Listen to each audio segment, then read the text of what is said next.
Study group എന്ന ongoing K ഡ്രാമയുടെ ഒന്നാമത്തെ എപ്പിസോഡിൻ്റെ തുടക്കത്തിൽ യൂസെങ് ടെക്നിക്കൽ ഹൈസ്കൂളിലെ ഒരു ക്ലാസ് റൂമാണ് കാണിക്കുന്നത്.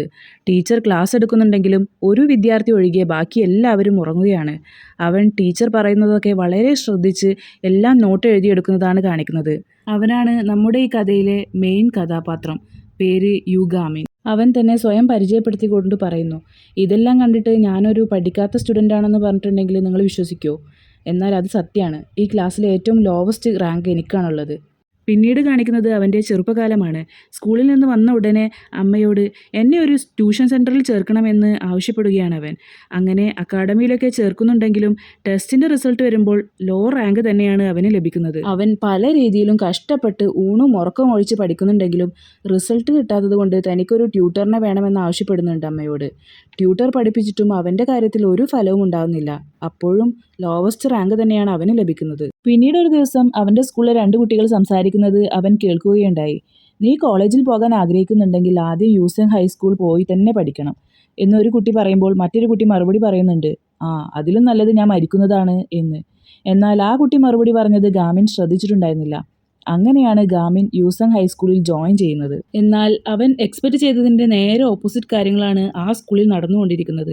അടിയും പിടിയും ഒക്കെ ആയി നടക്കുന്ന കച്ചറ കുട്ടികളാണ് അവൻ്റെ ക്ലാസ്സിലുണ്ടായിരുന്നത്. അങ്ങനെയൊക്കെയാണെങ്കിലും വീട്ടിൽ നിന്ന് പഠിക്കുന്നത് കൊണ്ടായിരിക്കണം എല്ലാവർക്കും തന്നെക്കാളും റാങ്ക് കൂടുതലാണെന്ന സത്യവും അവൻ തിരിച്ചറിയുന്നുണ്ട്. തൻ്റെ പഠനമുറിയിൽ ഇരുന്നു കൊണ്ട് ഞാൻ വിചാരിച്ചതുപോലെ ഒന്നും ആയില്ലെങ്കിലും തോറ്റു കൊടുക്കാൻ ഞാൻ തയ്യാറല്ല. അവസാനത്തെ ഒരു ശ്രമം കൂടെ ഞാൻ നടത്തും. ഞാനൊരു സ്റ്റഡി ഗ്രൂപ്പ് ഉണ്ടാക്കി പരസ്പരം സഹായിച്ച് പഠിക്കും എന്നൊക്കെ തീരുമാനിക്കുകയാണ് ഗാമിൻ. താൻ ഉണ്ടാക്കാൻ പോകുന്ന ഗ്രൂപ്പിലേക്ക് ചേർക്കാൻ വേണ്ടി ക്ലാസ്സിലെ ഓരോ കുട്ടികളെയും വീക്ഷിക്കുകയാണ് അവൻ. പഠിക്കാൻ ഇൻട്രസ്റ്റ് ഉള്ള ആരെങ്കിലും ഉണ്ടാവുമോ എന്ന് നോക്കിക്കൊണ്ടിരിക്കുമ്പോഴാണ് സേഹ്യോൺ എന്ന കുട്ടിയെ അവൻ്റെ ശ്രദ്ധയിൽപ്പെടുന്നത്. ഗാമിൻ അവനരികിലേക്ക് ചെന്ന് അവനെ കൺവിൻസ് ചെയ്യാൻ ശ്രമിക്കുമ്പോഴാണ് ക്ലാസ്സിലെ മറ്റൊരു പയ്യൻ റാങ്കിനെ ചൊല്ലി അവനുമായി വഴക്കുണ്ടാക്കുന്നത്. ആ സമയത്താണ് ക്ലാസ്സിലേക്ക് PT ടീച്ചർ വരുന്നത്. എല്ലാവരോടും ചൂടായിക്കൊണ്ട് അവരവരുടെ സീറ്റിലിരിക്കാൻ പറയുമ്പോൾ ഗാമിൻ സേഹ്യോനെ ഹെൽപ്പ് ചെയ്തുകൊണ്ട് നീ ഓക്കെ ആണോ എന്നൊക്കെ ചോദിക്കുന്നുണ്ടെങ്കിലും അവനൊന്നും മറുപടി പറയുന്നില്ല. നിങ്ങൾക്ക് ഇതുവരെ ഉണ്ടായിരുന്ന ക്ലാസ് ടീച്ചർ ചില പ്രത്യേക കാരണങ്ങളാൽ ലീവിലാണ്. അതുകൊണ്ട് ഇനി മുതൽ നിങ്ങൾക്ക് പുതിയൊരു ക്ലാസ് ടീച്ചറാണ് ഉണ്ടാവുക എന്ന് PT ടീച്ചർ പറഞ്ഞുകൊണ്ട് ക്ലാസ് ടീച്ചറെ ക്ലാസ്സിലേക്ക് വിളിക്കുകയാണ്. അങ്ങനെ പുതിയ ടീച്ചർ തന്നെ സ്വയം പരിചയപ്പെടുത്തിക്കൊണ്ട് പേര് പറയുമ്പോഴാണ് ഗാമിൻ അവരെ ശ്രദ്ധിക്കുന്നത്. ഹാങ്യോങ് എന്നാണ് ടീച്ചറിൻ്റെ പേര്. അവൻ ടീച്ചറെ തിരിച്ചറിയുന്നുണ്ട്. ഗാമിൻ്റെ ട്യൂട്ടറായിരുന്നു ഹാങ്യോങ്. തന്നെക്കൊണ്ട് ഒന്നിനും പറ്റില്ല, നല്ല മാർക്ക് വാങ്ങിക്കാൻ കഴിയില്ല എന്നൊക്കെ വിഷമിച്ച് ഗാമിൻ പറയുമ്പോൾ എന്തുകൊണ്ട് പറ്റില്ല, നിനക്ക് പഠിക്കാനുള്ള ടാലൻ്റൊക്കെ ഉണ്ട് എന്നൊക്കെ പറഞ്ഞ് മോട്ടിവേറ്റ് ചെയ്യുന്നതാണ് ഫ്ലാഷ് ബാക്കിൽ കാണിക്കുന്നത്. ഹാങ്യോങ് ക്ലാസ് അറ്റൻഡൻസ് എടുക്കാൻ ശ്രമിക്കുകയാണ്. എന്നാൽ ആരും തന്നെ റെസ്പോണ്ട് ചെയ്യുന്നില്ല. എല്ലാവരും കളിയാക്കിക്കൊണ്ട് ഓരോന്ന് പറയുന്നുണ്ട്. അപ്പോഴാണ് ഏതോ ഒരു കുട്ടി ടീച്ചറിന് നേരെ കോഫി എടുത്ത് എറിയുന്നത്. പെട്ടെന്നുണ്ടായ ആക്രമണം ആയതുകൊണ്ട് തന്നെ അവൾ ആകെ പേടിച്ചു പോകുന്നുണ്ട്. ഡെസ്കിൽ തലവെച്ച് കിടന്നിരുന്ന ഹ്യോൻ ഉയി എന്ന പയ്യൻ എന്തൊരു ശല്യമാണിത്, എൻ്റെ ഉറക്കം കളഞ്ഞു, ആരാണിത് ചെയ്തത് എന്ന് ചോദിക്കുമ്പോൾ വേറൊരു പയ്യൻ കൈ പൊക്കുന്നുണ്ട്. അവൻ സീറ്റിൽ നിന്ന് എഴുന്നേറ്റ് നേരെ ചെന്ന് അവൻ്റെ മുഖത്ത് കൈവീശി അടിക്കുന്നത് കണ്ട് ഹാൻഗ്യോൻ ദേഷ്യത്തോടെ നീ എന്താണ് ഈ കാണിക്കുന്നത് എന്ന് ചോദിക്കുകയാണ്. ഹ്യോൻഉയി അതിന് മറുപടി പറയാതെ ആ പയ്യനോട് നീ ഇപ്പോൾ ടീച്ചറിൻ്റെ കാരണം തൽക്കാലം രക്ഷപ്പെട്ടു എന്ന് പറഞ്ഞ് തിരിഞ്ഞു നടന്ന് സീറ്റിൽ തന്നെ പോയിരിക്കുന്നു. അപ്പോൾ അടുത്തിരിക്കുന്ന ഒരു കുട്ടി അവനോട് നീ എന്തിനാ എൻ്റെ കോഫി എടുത്ത് എറിഞ്ഞത് എന്ന് ചോദിക്കുമ്പോൾ ഹ്യോൻഉയി അവനെ ക്ലാസ്സിൽ നിന്ന് എടുത്ത് പുറത്തേക്ക് എറിഞ്ഞ് അവനെ ദേഷ്യത്തിൽ അടിക്കാൻ തുടങ്ങുകയാണ്. ഇത് കണ്ട് ഹരം വന്ന മറ്റു കുട്ടികളും എന്താണ് സംഭവിക്കുന്നത് എന്ന് അറിയാൻ എത്തി നോക്കുമ്പോൾ ടീച്ചർ അവരോട് സീറ്റിൽ തന്നെ വന്നിരിക്കാൻ ഉച്ചത്തിൽ തന്നെ പറയുന്നുണ്ടെങ്കിലും ആരും ഗൗനിക്കുന്നില്ല. എന്നാൽ ഹ്യോൻഉയി പറഞ്ഞപ്പോൾ എല്ലാവരും പേടിച്ച് വേഗം തന്നെ സീറ്റിൽ വന്നിരിക്കുന്നുണ്ട്. ഇത് കണ്ട് ടീച്ചർ അവനെ നോക്കുമ്പോൾ അവനും ടീച്ചറെ ഒന്ന് പുച്ഛത്തോടെ നോക്കി ചിരിക്കുന്നുണ്ട്. ഇൻ്റർവെൽ സമയത്ത് ടീച്ചർ വേസ്റ്റ് കൊണ്ടിടാൻ പോയപ്പോഴാണ് വേസ്റ്റ് ഡ്രമ്മിൽ ഫുൾ സിഗരറ്റ് കുറ്റികൾ കാണുന്നത്. ടീച്ചർ ചുറ്റും നോക്കിയപ്പോൾ സ്കൂളിലെ ഒരുവിധം കുട്ടികളെല്ലാവരും സിഗരറ്റ് വലിക്കുന്നത് കണ്ട് ആകെ അന്തം വിട്ടു നിൽക്കുകയാണ്. ആ സമയത്താണ് ഗാമിൻ അവളുടെ ശ്രദ്ധയിൽപ്പെടുന്നത്. അവർ കുറച്ച് മാറിയിരുന്ന് സംസാരിക്കുന്നതാണ് അടുത്ത സീനിൽ കാണിക്കുന്നത്. നീ വലിയ കുട്ടിയായി, എനിക്ക് നിന്നെ ആദ്യം കണ്ടപ്പോൾ മനസ്സിലായതേ ഇല്ല. പിന്നെ അന്ന് പകുതി വെച്ച് നിന്നെ പഠിപ്പിക്കുന്നത് എനിക്ക് നിർത്തേണ്ടി വന്നു. അന്ന് നിന്നോട് പറയാതെ പോയതിൽ എനിക്ക് മാപ്പ് തരണം എന്നൊക്കെ ടീച്ചർ പറയുമ്പോൾ അതൊന്നും സാരമില്ല എന്ന് പറഞ്ഞുകൊണ്ട് പറയുന്നു. ഈ സ്കൂളിൽ പഠിപ്പിക്കുന്നത് വളരെയധികം ടാസ്ക്കാണ്. ഇതിനു മുമ്പുണ്ടായിരുന്ന ടീച്ചർ 1 മാസം തികച്ചു നിന്നിട്ടില്ല, അതിനു മുമ്പേ പോയി. ടീച്ചർ ശരിക്കും ഇവിടെ തുടരാൻ ആഗ്രഹിക്കുന്നുണ്ടോ എന്ന്. ഇന്ന് ഈ സ്കൂളിൽ എൻ്റെ ആദ്യത്തെ ദിവസമാണ്. അങ്ങനെ ഇട്ടെറിഞ്ഞു പോകാൻ എന്നെക്കൊണ്ട് കഴിയില്ല. മാത്രമല്ല അങ്ങനെ പോയാൽ എനിക്കത് നാണക്കേടാണ് എന്നൊക്കെ തിരിച്ചു പറഞ്ഞുകൊണ്ട് അതൊക്കെ പോട്ടെ, നിൻ്റെ പഠിത്തമൊക്കെ എങ്ങനെ പോകുന്നു എന്ന് ചോദിക്കുന്നുണ്ട് ടീച്ചർ. ഇത് കേൾക്കുമ്പോൾ ഞാൻ അതിനു വേണ്ടി ഒരു ശ്രമം നടത്തിക്കൊണ്ടിരിക്കുകയാണ്, ഞാനൊരു സ്റ്റഡി ഗ്രൂപ്പ് തുടങ്ങാൻ പോവുകയാണ് എന്നൊക്കെ ഉത്സാഹത്തോടെ തിരിച്ചു പറയുന്നുണ്ട് അവൻ. പിന്നീടുള്ള സീനുകളിൽ ഗാമിൻ സേഹ്യോനെ നിരീക്ഷിച്ചുകൊണ്ട് അവൻ പോകുന്നിടത്തെല്ലാം ഫോളോ ചെയ്യുന്നതാണ് കാണിക്കുന്നത്. അവൻ ലൈബ്രറിയിലേക്ക് പോകുന്നത് പഠിക്കാനാണെന്നാണ് ഗാമിൻ വിചാരിക്കുന്നത്. എന്നാൽ ആരുടെയും ശല്യം കൂടാതെ ഉറങ്ങാൻ വേണ്ടിയാണ് സേഹ്യോൻ അവിടേക്ക് പോകുന്നത്. ഗാമിൻ പിന്നീട് എല്ലാ ദിവസവും അവൻ ഉറങ്ങുന്നതിൻ്റെ അടുത്ത് പോയിരുന്ന് അവൻ്റെ ശ്രദ്ധ പിടിച്ചു പറ്റാനായി ഓരോന്ന് പറഞ്ഞുകൊണ്ടിരിക്കുകയാണ്. എൻ്റെ കൂടെ പഠിക്കാൻ ആരെങ്കിലും ഉണ്ടായിരുന്നെങ്കിൽ എനിക്കിതൊക്കെ പെട്ടെന്ന് തന്നെ സോൾവ് ചെയ്യാൻ കഴിയുമായിരുന്നു, എനിക്ക് പെട്ടെന്ന് തന്നെ പഠിച്ചെടുക്കാൻ കഴിയുമായിരുന്നു, ആരും എന്നെ സഹായിക്കാനില്ല എന്നൊക്കെ പറയുമ്പോൾ ഒരു ദിവസം ശല്യം സഹിക്കാനാവാതെ സേഹ്യോൻ, ഞാനിത് പറഞ്ഞു തരാം, പക്ഷെ ഒരു കണ്ടീഷനുണ്ട്, എന്നെ ഇനി വന്ന് ശല്യപ്പെടുത്തരുത് എന്ന് പറയുകയാണ് അവൻ. അടുത്ത സീനിൽ ടീച്ചർ പ്രിൻസിപ്പളിൻ്റെ അടുത്തേക്ക് ചെന്ന് കുട്ടികൾ സിഗരറ്റ് വലിക്കുന്ന കാര്യം പറയുകയാണ്. സിഗരറ്റിൻ്റെ വേസ്റ്റ് എല്ലാം അവിടെയുള്ള ഡ്രമ്മിലാണ് അവരിടുന്നത്, അതുകൊണ്ട് ആ ഡ്രമ്മുകൾ അവിടെ നിന്ന് എടുത്തു മാറ്റണമെന്നൊക്കെ ടീച്ചർ പറയുമ്പോൾ, അങ്ങനെ ചെയ്താൽ അവർ സ്മോക്കിംഗ് നിർത്തുമെന്ന് നിനക്ക് ഉറപ്പുണ്ടോ? 40 വർഷമായിട്ട് എനിക്കതിന് കഴിഞ്ഞിട്ടില്ല, ഇനിയിപ്പോൾ നിനക്ക് അത്രയ്ക്ക് നിർബന്ധമാണെങ്കിൽ, നിർബന്ധമുണ്ടെങ്കിൽ മാറ്റാവുന്നതാണ് എന്നൊക്കെ ഒരു താല്പര്യവുമില്ലാത്ത സ്വരത്തിൽ പറഞ്ഞുകൊണ്ട് അവിടെ ഇരുന്ന് തന്നെ സിഗരറ്റ് എടുത്ത് വലിക്കുകയാണ് പ്രിൻസിപ്പൾ. ഇതേ സമയം ലൈബ്രറിയിൽ ഗാമിൻ്റെ നോട്ട്ബുക്ക് കണ്ടിട്ട് സേഹ്യോൻ, ഇതൊക്കെ എന്താണ്, നീ എന്താ അത്രയ്ക്ക് മണ്ടനാണോ എന്ന് ചോദിക്കുമ്പോൾ, എന്തെങ്കിലും കുഴപ്പമുണ്ടോ എന്ന് തിരിച്ചു ചോദിക്കുകയാണ് ഗാമിൻ. ടീച്ചർ പറയുന്നതല്ല എന്തിനാ എഴുതി വെക്കുന്നത്, അതും അവർ പറയുന്ന ചീത്തടക്കം ഇതിലുണ്ട്, വെറുതെ അല്ല നീ പഠിത്തത്തിൽ ഇത്ര പിന്നിൽ എന്നൊക്കെ പറഞ്ഞുകൊണ്ട് നീ എന്തിനാണ് പഠിച്ച് നല്ല മാർക്കൊക്കെ വാങ്ങിക്കാൻ ശ്രമിക്കുന്നത്, നല്ല റാങ്കൊക്കെ കിട്ടിയിട്ട് ഇപ്പോൾ എന്താ കാര്യം എന്ന് സേഹ്യോൻ ചോദിക്കുമ്പോൾ, എനിക്ക് നല്ല മാർക്കൊക്കെ വാങ്ങിയിട്ട് കോളേജിലൊക്കെ പോകണം, അല്ല നിനക്ക് പഠിച്ച് മാർക്ക് വാങ്ങിക്കണമെന്ന് ആഗ്രഹമില്ലേ എന്ന് തിരിച്ചു ചോദിക്കുകയാണ് ഗാമിൻ. അവൻ ഇല്ല എന്ന് മറുപടി പറയുന്നുണ്ടെങ്കിലും അവൻ്റെ ഗസ്റ്ററിൽ നിന്നും ഗാമിന് കാര്യം മനസ്സിലാവുന്നുണ്ട്.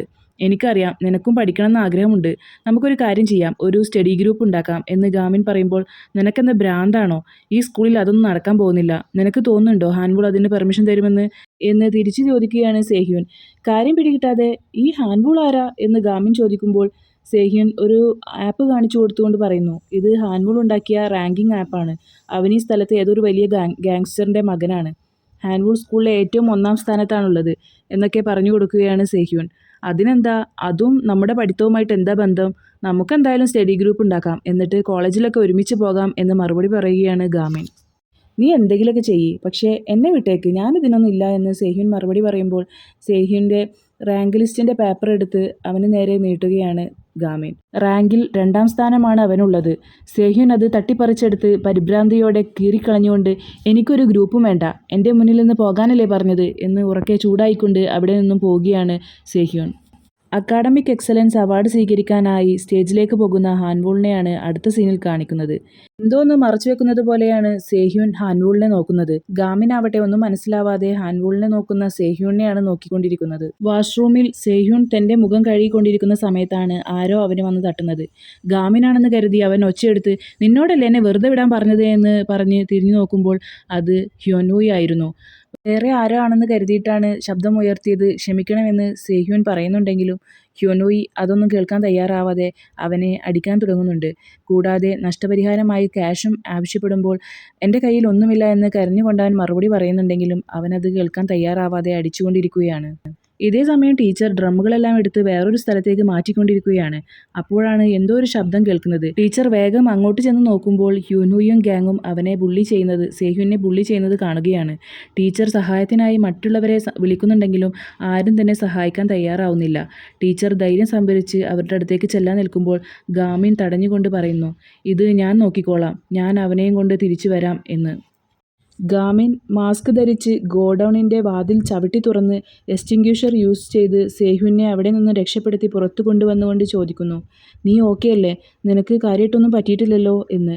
നീ ഇപ്പോൾ എന്തിനാ എന്നെ രക്ഷപ്പെടുത്തിയത്, എന്നെ എൻ്റെ വഴിക്ക് വിടാൻ ഞാൻ നിന്നോട് ആദ്യമേ പറഞ്ഞതല്ലേ, അവരുടെ ബുള്ളിയിങ് ഏകദേശം കഴിയാനായതായിരുന്നു, ഇനിയിപ്പോൾ എന്നെ തേടി അവർ വീണ്ടും വരും, എന്നെ വീണ്ടും അടിക്കും, നീ വലിയ പുണ്യാളനാവാൻ നോക്കിയതല്ലേ, നിനക്കൊന്നും നഷ്ടപ്പെടാനില്ലല്ലോ, പിന്നെ പഠിക്കുന്നതൊക്കെ നല്ല കാര്യം തന്നെയാണ്, പക്ഷേ എനിക്കിതൊരു ജീവിതമരണ പോരാട്ടമാണ്, എനിക്ക് എൻ്റെ ജീവനാണ് ഏറ്റവും വലുത് എന്നൊക്കെ പറഞ്ഞ് അവിടെ നിന്നും പോവുകയാണ് സേഹ്യോൻ. പോകുന്ന വഴിയിൽ അവനെയും കാത്ത് ഹ്യോൻവൂയി നിൽക്കുന്നുണ്ടായിരുന്നു. ഏതാണ് ആ പയ്യൻ, അവൻ നമ്മുടെ ക്ലാസ്സിലുള്ളത് തന്നെയല്ലേ എന്നൊക്കെ അവൻ ചോദിക്കുമ്പോൾ, എനിക്കറിയില്ല, അവൻ്റെ മുഖം ഞാൻ കണ്ടിട്ടില്ല എന്ന് മറുപടി പറയുന്നുണ്ട് സേഹ്യോൻ. ഹ്യോൻവൂയി അതൊന്നും വകവെക്കാതെ ഒരു ദണ്ഡെടുത്ത് അവനെ അടിക്കാനായി ഒരുങ്ങുമ്പോഴേക്കും സേഹ്യോൻ്റെ രക്ഷക്കായി ഗാമിൻ അവിടേക്ക് എത്തുന്നുണ്ട്. മാസ്ക് ധരിച്ചിട്ടുണ്ട് അവൻ. ഫ്ലാഷ് ബാക്കിൽ ഗാമിൻ ട്രെയിനിങ് ചെയ്യുന്നതാണ് കാണിക്കുന്നത്.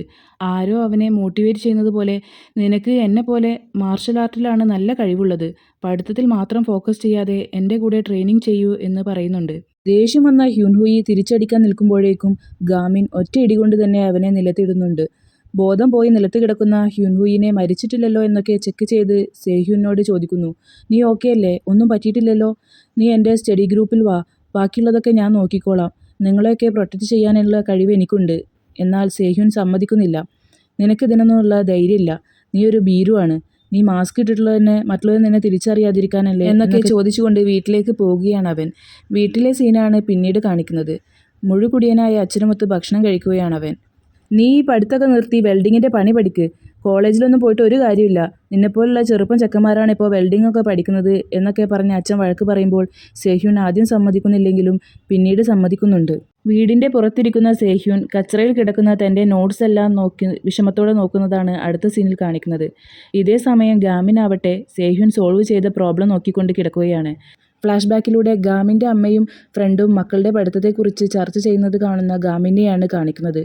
തൻ്റെ മകന് സ്റ്റഡി ഗ്രൂപ്പ് ഒന്നുമില്ല എന്ന് പറയുന്നത് കേൾക്കുന്ന ഗാമിൻ അടുത്ത ദിവസം സ്കൂളിൽ ചെല്ലുമ്പോൾ എല്ലാവരുടെയും അടുത്ത് ചെന്ന് അവനെയും കൂടെ കൂട്ടുമോ എന്ന് ചോദിക്കുന്നുണ്ട്. പക്ഷേ എല്ലാവരും വിസമ്മതിക്കുകയാണ്. സങ്കടപ്പെട്ട് റൂമിലിരിക്കുന്ന ഗാമിൻ്റെ അടുത്തേക്ക് അമ്മ വന്ന്, നീ എന്തിനാണ് കരയുന്നത്? പഠിത്തത്തിൽ ഓക്കെ അല്ല എന്ന് കരുതി കരയേണ്ട ആവശ്യമില്ല, അതൊന്നും കുഴപ്പമില്ല എന്നൊക്കെ പറഞ്ഞ് സമാധാനപ്പെടുത്തുമ്പോൾ, അതിനൊന്നല്ല ഞാൻ കരയുന്നത് എന്നവൻ തിരിച്ചു പറയുന്നുണ്ട്. ആരും അവനെ സ്റ്റഡി ഗ്രൂപ്പിൽ ഉൾപ്പെടുത്താത്ത സങ്കടമാണ് അവൻക്കുള്ളത്. സ്കൂളിലെ അവസ്ഥ ആലോചിച്ച് പോകാൻ മടിയുണ്ട്. എന്നാൽ പോകാതിരിക്കാനും കഴിയില്ലല്ലോ, ഞാനൊരു ടീച്ചറായി പോയില്ലേ എന്നൊക്കെ പറഞ്ഞ് എഴുന്നേൽക്കാൻ നിൽക്കുന്ന ടീച്ചറിനെയാണ് അടുത്ത സീനിൽ കാണിക്കുന്നത്. സ്കൂളിലെത്തിയ ടീച്ചർക്ക് കാണാൻ കഴിയുന്നത് സിഗരറ്റ് വലിച്ചു നിൽക്കുന്ന പിള്ളേരെയും പിന്നെ താൻ ഇന്നലെ കഷ്ടപ്പെട്ട് എടുത്തു മാറ്റിയ ഡ്രമ്മുകൾ യഥാസ്ഥാനത്ത് തന്നെ ഇരിക്കുന്നതുമാണ്. PT ടീച്ചർ വന്ന് ചീത്ത പറഞ്ഞ് കുട്ടികളെല്ലാം ആട്ടി ഓടിക്കുന്നത് കാണുമ്പോൾ സന്തോഷം തോന്നിയ ടീച്ചർ PT ടീച്ചറിൻ്റെ അടുത്തേക്ക് ചെല്ലുമ്പോൾ അവർ പറയുന്നു, സ്കൂളിൽ നിന്ന് ഇൻസ്പെക്ഷന് വേണ്ടി ടീച്ചർ വന്നിട്ടുണ്ട്. അതിനാൽ പ്രിൻസിപ്പൽ നല്ല ദേഷ്യത്തിലാണ്. നീ വേഗം ഈ ഡ്രമ്മുകൾ ഇവിടുന്ന് മാറ്റി എവിടെയെങ്കിലും ഒളിപ്പിക്ക് എന്ന്. അങ്ങനെ ടീച്ചർ വളരെ കഷ്ടപ്പെട്ട് ഡ്രമ്മുകളൊക്കെ മാറ്റാൻ ശ്രമിക്കുമ്പോൾ ഒരു സ്റ്റുഡൻറ്റ് ഹെൽപ്പ് ചെയ്യാൻ വരുന്നുണ്ട്. ടീച്ചർ അവനോട് നന്ദി പറഞ്ഞുകൊണ്ട് പേര് ചോദിക്കുമ്പോൾ അവൻ്റെ പേര് ഗ്യോൺയോബ് ആണെന്ന് പറഞ്ഞുകൊണ്ട് പറയുന്നു, നിങ്ങളെന്തിനാണ് ഒറ്റയ്ക്ക് ഇത്ര കഷ്ടപ്പെടുന്നത്? നിങ്ങൾ ഒരാൾ മാത്രം ഈ സ്കൂളിനെ മാറ്റാൻ നോക്കിയിട്ടൊന്നും ഒരു കാര്യവുമില്ല. അതെനിക്കറിയാം, എന്നാലും ശ്രമിക്കാതെ വിട്ടുകളയാൻ കഴിയില്ലല്ലോ. അതെനിക്ക് തന്നെ നാണക്കേടാണ്, ഞാനൊരു ടീച്ചറല്ലേ എന്നൊക്കെ അവർ മറുപടി പറയുന്നുണ്ട്. ക്ലാസ്സിലെത്തിയ ഗാമിൻ തൻ്റെ ഡെസ്കിൽ സേഹ്യുൻ്റെ ഒരു നോട്ട്ബുക്ക് കാണുമ്പോൾ സന്തോഷത്തോടെ അവൻ്റെ അടുത്തേക്ക് ചെന്ന്, നീ ഇത് എനിക്ക് വേണ്ടി വെച്ചതല്ലേ? ഇതിലെല്ലാം അടയാളപ്പെടുത്തിയിട്ടുള്ളത് എനിക്ക് വേണ്ടിയിട്ടല്ലേ? താങ്ക് യു എന്നൊക്കെ പറയുമ്പോഴാണ് പെട്ടെന്ന് അവനെ ആരോ അറ്റാക്ക് ചെയ്യുന്നത്. അത് ഹ്യോൻഹുയി ആയിരുന്നു. ആ മാസ്ക്മാൻ നീയല്ലേ എന്നൊക്കെ അവൻ ചോദിക്കുന്നുണ്ട്. ഗാമിൻ അതൊന്നും മൈൻഡ് ചെയ്യാതെ താഴെ വീണ മാക്സ് നോട്ട്ബുക്ക് എടുക്കാൻ ശ്രമിക്കുമ്പോഴേക്കും ഹ്യോൻഹുയി അത് കയ്യിലെടുക്കുന്നുണ്ട്. ഇതേ സമയം ഇൻസ്പെക്ടറും ടീമും പ്രിൻസിപ്പളും കൂടെ സ്കൂൾ എല്ലായിടത്തും നടന്നു നോക്കുകയാണ്. അവർ താഴെ എത്തുമ്പോൾ കഷ്ടപ്പെട്ട് ഡ്രം എടുത്തു മാറ്റുന്ന ടീച്ചറിനെ ഇൻസ്പെക്ടറിൻ്റെ ശ്രദ്ധയിൽപ്പെടുന്നുണ്ട്. അവർ ടീച്ചറിൻ്റെ അടുത്തേക്ക് ചെന്ന്, നമ്മൾ ഇതിനു മുമ്പ് എവിടെയെങ്കിലും വെച്ച് കണ്ടിട്ടുണ്ടോ? നല്ല മുഖപരിചയം തോന്നുന്നുണ്ടല്ലോ എന്ന് ചോദിക്കുമ്പോൾ, ഏയ് ഇല്ല, അങ്ങനെ വരാൻ വഴിയില്ല, എനിക്കിപ്പോൾ അടുത്താണ് ഇങ്ങോട്ട് ട്രാൻസ്ഫർ കിട്ടിയത് എന്ന് അവർ മറുപടി പറയുന്നുണ്ട്. പെട്ടെന്നാണ് മുകളിലെ ക്ലാസ് റൂമിലെ ഗ്ലാസ് പൊട്ടി ഒരു ഹാമർ താഴേക്ക് വീഴുന്നത്. എല്ലാവരും ഞെട്ടിത്തരിച്ച് നിൽക്കുമ്പോൾ ടീച്ചർ ക്ലാസ് റൂമിലേക്ക് ഓടുകയാണ്. ക്ലാസ്സിൽ എന്താണ് സംഭവിച്ചത് എന്നാണ് അടുത്ത സീനിൽ കാണിക്കുന്നത്. ഗാമിൻ ഒഴികെയുള്ള ബാക്കി എല്ലാവരോടും ക്ലാസ്സിൽ നിന്ന് പുറത്തു പോകാൻ പറയുകയാണ് ഹ്യുൻഹുയി. സേഹ്യുൻ പോകാതെ നിൽക്കുന്നത് കാണുമ്പോൾ, നിനക്ക് കിട്ടിയതൊന്നും പോരെ, നിന്നോട് ഇനി പ്രത്യേകിച്ച് പറയണോ എന്ന് ഷൗട്ട് ചെയ്യുമ്പോൾ അവനും ക്ലാസ്സിൽ നിന്ന് പുറത്തിറങ്ങുന്നുണ്ട്. ഗാമിൻ ഒട്ടും ഭയക്കാതെ ആ ബുക്ക് തിരിച്ചു ചോദിക്കുമ്പോൾ ഹ്യുൻഹുയി ലൈറ്റർ എടുത്ത് അതിനെ തീ കൊളുത്തി താഴെ ഇടുന്നു. ഗാമിൻ സങ്കടത്തോടെ അതെടുക്കാൻ ചെല്ലുമ്പോൾ അവനെ അടിക്കുന്നുണ്ട് ഹ്യുൻഹുയി. ഗാമിൻ നല്ല പോലെ കണക്കിന് തിരിച്ചു കൊടുത്ത് ഓടിച്ചെന്ന് കത്തിക്കൊണ്ടിരിക്കുന്ന ബുക്ക് എടുത്ത് കെടുത്താൻ ശ്രമിക്കുകയാണ്. കത്തി നശിച്ച ബുക്ക് കണ്ട് സങ്കടവും ദേഷ്യവും വന്ന ഗാമിൻ അവൻ്റെ അടുത്തേക്ക് ചെന്ന് ബുക്ക് നശിപ്പിച്ചതിന് സേഹ്യുനോട് സോറി പറയാൻ ആവശ്യപ്പെടുകയാണ്. അതിന് ഈ സേഹ്യുൻ ആരാ എന്ന് പുച്ഛത്തോടെ ചോദിച്ച് ഒരു ഹാമർ എടുത്ത് ഗാമിനെ അറ്റാക്ക് ചെയ്യാൻ ശ്രമിക്കുകയാണ് ഹ്യുൻഹുയി. എന്നാൽ വളരെ വിദഗ്ധമായി ഗാമിൻ അതിൽ നിന്നെല്ലാം ഒഴിഞ്ഞു മാറുന്നത് കാണുമ്പോൾ കണ്ടുകൊണ്ടിരിക്കുന്ന കുട്ടികളെല്ലാം അത്ഭുതപ്പെടുന്നുണ്ട്. ഈ ഒരു തല്ലിനിടയിലാണ് ഗ്ലാസ് പൊട്ടി ഹാമർ താഴേക്ക് വീഴുന്നത്. തോറ്റുകൊടുക്കാൻ തയ്യാറല്ലാത്ത ഹ്യുൻഹുയി കത്തിക്കൊണ്ടിരിക്കുന്ന ബാഗ് എടുത്ത് ഗാമിൻ്റെ നേരെ എറിയുകയാണ്. ഗാമിൻ മാർഷൽ ആർട്സിൽ മിടുക്കനാണല്ലോ, അവനത് തന്ത്രപരമായി തടഞ്ഞുകൊണ്ട് ഹ്യുൻഹുയിയുടെ നേരെ തന്നെ എറിയുന്നുണ്ട്. തെറിച്ചു വീണ ഹ്യുൻഹുവിൻ്റെ അടുത്തേക്ക് ചെന്ന് തട്ടി വിളിച്ചുകൊണ്ട് ബോധം പോകുന്നതിന് മുമ്പ് സേഹ്യുനോട് സോറി പറയ് എന്ന് പറയുകയാണ് ഗാമിൻ. ഇതെല്ലാം കണ്ടുകൊണ്ടിരിക്കുന്ന കുട്ടികളെല്ലാവരും അമ്പരന്ന് പരസ്പരം നോക്കി ആരാണ് ഈ സേഹ്യുൻ എന്ന് ചോദിക്കുന്നുണ്ട്. ഗ്യോൻയോബും ഈ കൂട്ടത്തിലുണ്ട്. ഫ്ലാഷ് ബാക്കിലൂടെ കാണിക്കുന്നത് ചെറുപ്പത്തിൽ തനിക്ക് ലിബറൽ ആർട്സ് പഠിക്കാൻ താല്പര്യമുണ്ടെന്ന് പറയുമ്പോൾ പുച്ഛിച്ചു തള്ളുന്ന അച്ഛനെയാണ്. പിന്നീട് കാണിക്കുന്നത് നല്ല സപ്പോർട്ടീവായിട്ടുള്ള ഗാമിനെയും. ലൈബ്രറിയിൽ ഉറങ്ങിക്കൊണ്ടിരിക്കുന്ന സേഹ്യുനെ ശല്യപ്പെടുത്തരുത് എന്ന് സെക്യൂരിറ്റി ചേട്ടനോട് പറയുന്നത് സേഹ്യുൻ കാണുന്നുണ്ടായിരുന്നു. അതുപോലെ അവന് വേണ്ടി ഗാമിൻ എപ്പോഴും സ്നാക്സ് കൊണ്ടു കൊടുക്കുന്നതൊക്കെ ഓർത്ത് സേഹ്യുൻ മുന്നോട്ട് വന്ന് ഗാമിൻ്റെ അടുത്തേക്ക് ചെല്ലുമ്പോൾ ഗാമിൻ അവനോട് ബുക്ക് നശിച്ചതിൽ സോറി പറയുകയാണ്. എന്നാൽ സേഹ്യുൻ ശ്രദ്ധിച്ചത് അവൻ്റെ കയ്യിലേക്കാണ്. തീ കെടുത്താൻ ശ്രമിക്കുമ്പോൾ ഗാമിൻ്റെ കൈ പൊള്ളിയിട്ടുണ്ടായിരുന്നു. ഗാമിൻ്റെ കയ്യിൽ നിന്നും ദേഷ്യത്തോടെ കത്തിയ ബുക്ക് എടുത്ത് വേസ്റ്റ് ബിന്നിലേക്ക് ഇട്ടുകൊണ്ട് ഈ ഒരു ചെറിയ കാര്യത്തിന് വേണ്ടി നീ എന്തിനാണ് ഇത്ര റിസ്ക് എടുക്കുന്നത് എന്ന് ചോദിക്കുമ്പോൾ നീ വളരെ കഷ്ടപ്പെട്ടല്ലേ ആ നോട്ട്സൊക്കെ ഉണ്ടാക്കിയത്, അത് കാണുമ്പോൾ തന്നെ എനിക്ക് പഠിക്കാൻ തോന്നുന്നുണ്ടായിരുന്നു, പക്ഷേ നിൻ്റെ എഫേർട്സ് എല്ലാം വേസ്റ്റ് ആയിപ്പോയില്ലേ എന്ന് മറുപടി പറയുകയാണ് ഗാമിൻ. ഇത് കേട്ടതും ഞാൻ നിൻ്റെ കൂടെ സ്റ്റഡി ഗ്രൂപ്പിൽ ജോയിൻ ചെയ്യാം എന്ന് പറയുകയാണ് സേഹ്യുൻ. വിശ്വസിക്കാനാവാതെ ഗാമിൻ ശരിക്കും എന്ന് ചോദിക്കുന്നിടത്താണ് ഈ എപ്പിസോഡ് അവസാനിക്കുന്നത്.